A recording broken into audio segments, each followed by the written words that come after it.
సదాశివపేట పట్టణానికి సంబంధించిన ప్రజానీకానికి సదాశివపేట మండలానికి సంబంధించిన ప్రజలందరికీ ఒక విషయాన్ని 2013లో కాంగ్రెస్ గవర్నమెంట్ ఉన్నప్పుడు సిద్ధాపూర్ లో నేను 5,000 మందికి ఇళ్ల జాగాలు ఇప్పించిన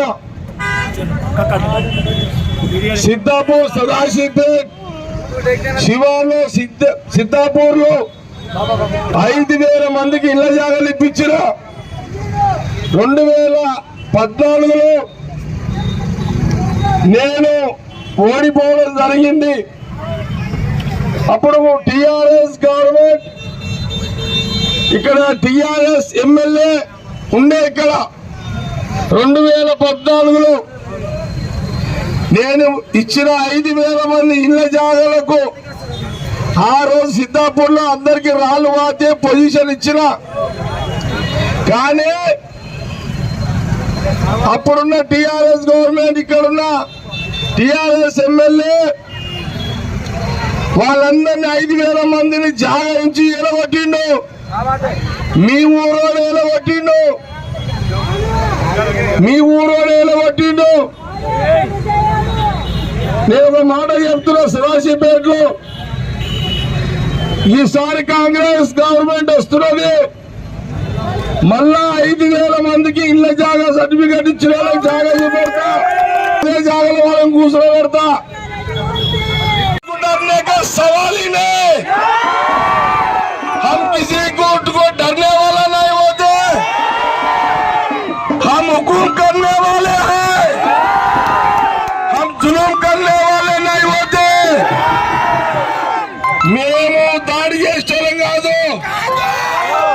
మేము इंदिरम्म घर के लिए जो भी दरखास्त किए कांग्रेस गवर्नमेंट आने के बाद इंदिरम्मा घर 5 लाख रुपए देने के लिए सोनिया गांधी जी डिक्लेयर करे हैं. कोई भी घर के लिए दरखास्त करे 5 लाख रुपए देना है. ये कांग्रेस पार्टी का कांग्रेस गवर्नमेंट आने के बाद करने का वादा है. 9 साल में ये टीआरएस गवर्नमेंट माइनॉरिटी के लिए कुछ भी किया नहीं. जब सोनिया गांधी जी 2004 में राजशेखर रेड्डी जी 4% मुसलमानों के लिए रिजर्वेशन दिया था.